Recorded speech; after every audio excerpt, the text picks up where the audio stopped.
Olá, pessoas! Vamos falar um pouco sobre a atmosfera, porque a atmosfera é um dos compartimentos que armazena água no ciclo hidrológico. Então, tem alguns fatores relacionados à atmosfera que a gente tem que sempre ter em mente. Seria radiação solar, solo.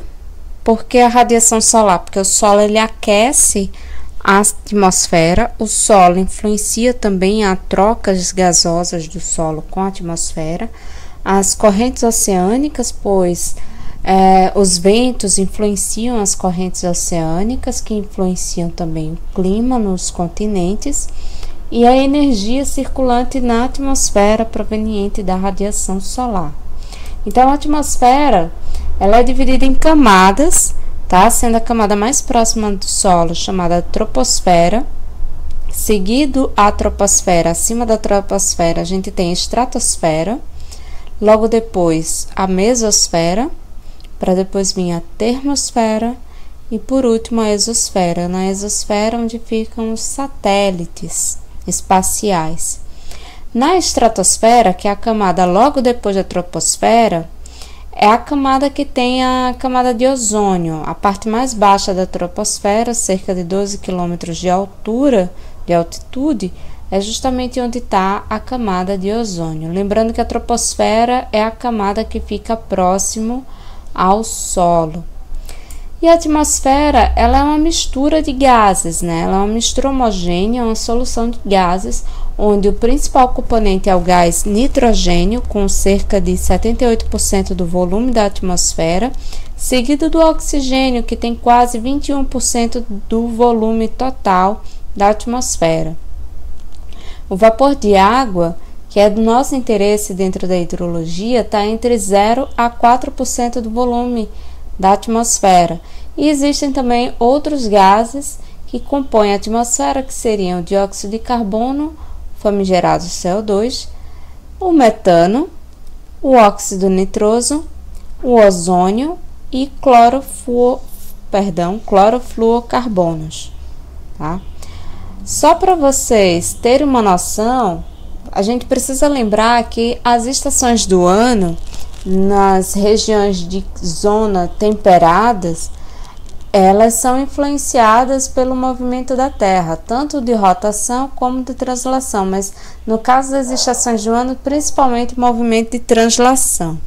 Então, a radiação ela não é distribuída por igual sobre o planeta, visto que a Terra ela não é redonda, ela é um geóide, né?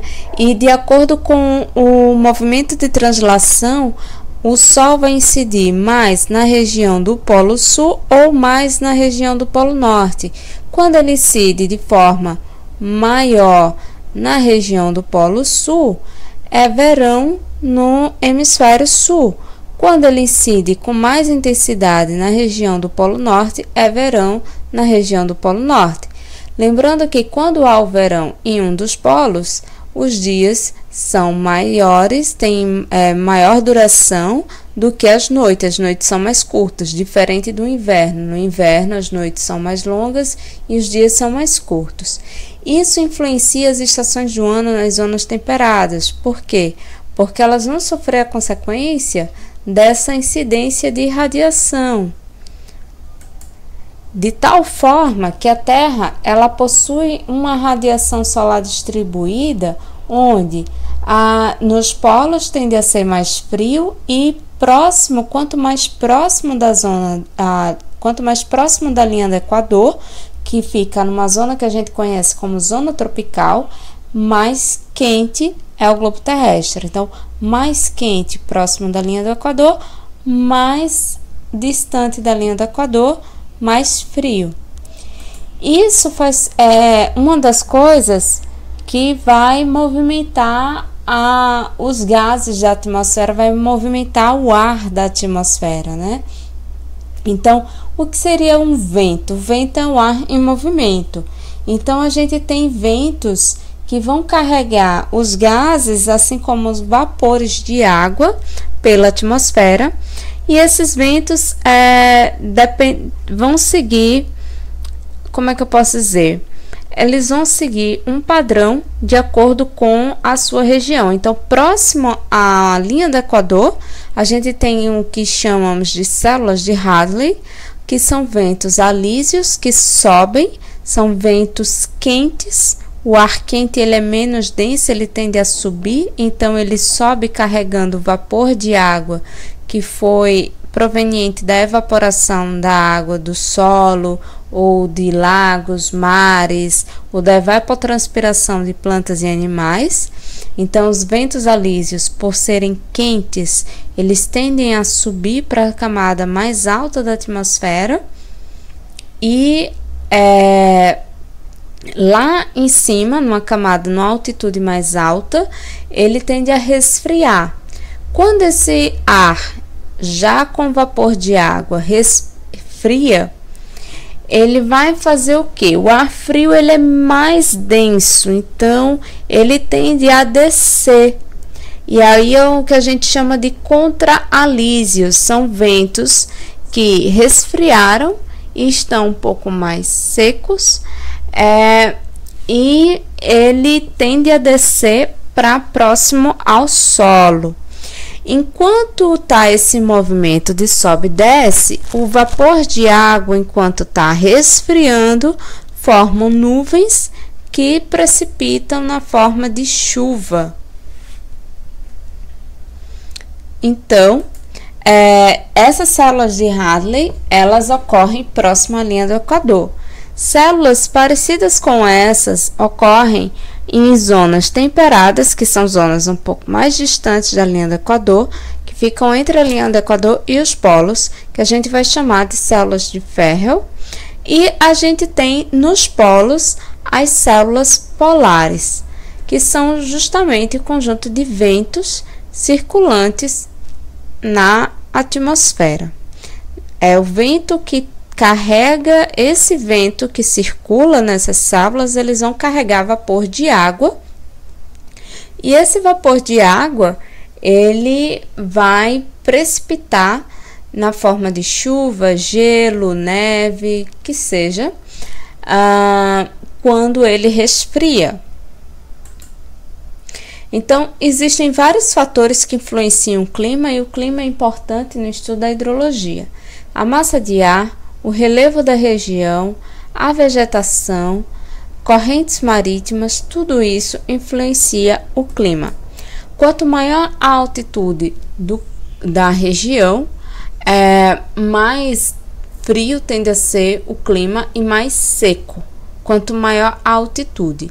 Em relação à latitude, quanto maior a latitude, quanto mais próximo do polo, mais frio e mais seco tende a ser o clima. Isso significa dizer que quanto mais baixa a temperatura e mais perto da linha do Equador, o clima tende a ser mais quente e úmido. E daí é onde vêm as florestas tropicais. Tendem a estar em regiões de baixa altitude e próximo à linha do Equador, assim como a floresta amazônica ou a Mata Atlântica. E os ventos influenciam as correntes oceânicas, e as correntes oceânicas influenciam o clima nos continentes, tá? Sempre onde passa uma corrente fria, a corrente fria, no oceano, ela tende a perder menos água para a atmosfera, porque vai evaporar menos água.